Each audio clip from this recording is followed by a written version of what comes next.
back to my channel. Thank you for stopping by. I'm Caro-H. Today we'll be working on how to take a perfect body measurement. So we'll be working on this. First of all, we'll take the shoulder measurement. Let's start the back. So there's the shoulder. To take your shoulder measurement, you take from this place, the starting place. You see the one I'm doing it to this place. To her here is 13 inches.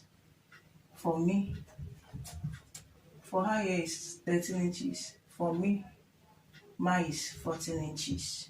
So when you're measuring on a woman body, what you do is, if you check this part of the body, there's a bone that you see that is here. So you start from that bone and take it to the other part of the bone. So for this front part, now we'll be taking the vertical measurement and the horizontal measurement. First of all, we'll take the vertical measurement, which is just taking the measurement from up to down. So first of all, we'll take from the neck to the bust measurement. For her bust measurement, you'll be taking the biggest part of the bust. Her own bust measurement is 10 inches. Mine is 10 as well. For her under bust measurement is 13 inches. Mine is 13 as well. For her waist measurement is 16 inches. So just this way. Then we go down to the hip measurement. For her hip measurement is 26 inches. Mine is 24 inches, depending on what your own is. So now it depends on what you want. If you're making a full length to the nail, there's the nail. So the full length, it just depends on what you want to take those places. So now we take the bust point to the bust point. That's for the dart. We use that one for dart. Bust point to bust point. The biggest part of your body, the nipple. You take your nipple, the nipple measurement to the nipple. I only 6. Mine is 7 inches. So we are done with this part. So we'll be taking the bust measurement. For this bust measurement, you make your tape to go around the biggest part of the bust. For her bust, the biggest part of her bust is 33 inches. So it depends on your own. You won't make it to be too tight, you won't make it to be too loose. Bust measurement, make sure that it's around the back. The back has to come on, make it around with the back. Taking the under bust measurement. So the under bust measurement, this is our under bust. Our under bust measurement is 27 inches. So it depends on the person that you're working for. So you take the waist measurement. Our waist measurement is 25 inches. Make sure you don't make it to be too tight or too loose. So you come to the hip measurement. Take the biggest part of the hip.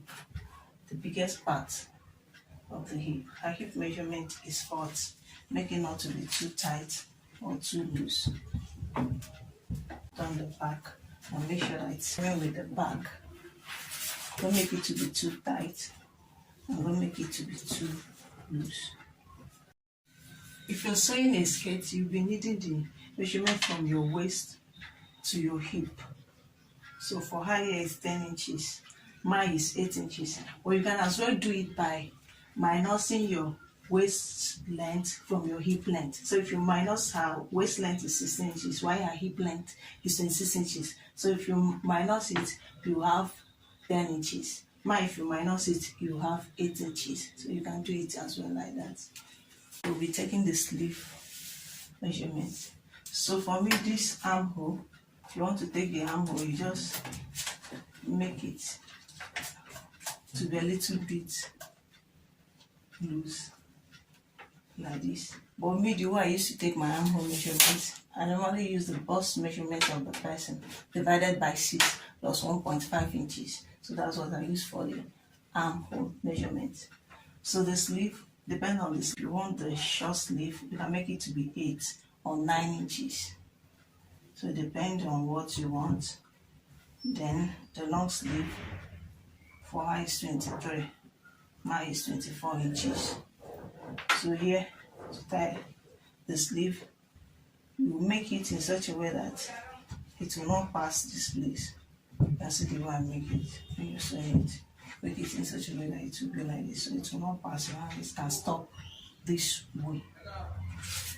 Measurement, you can still use it for children. You can as well use it for children.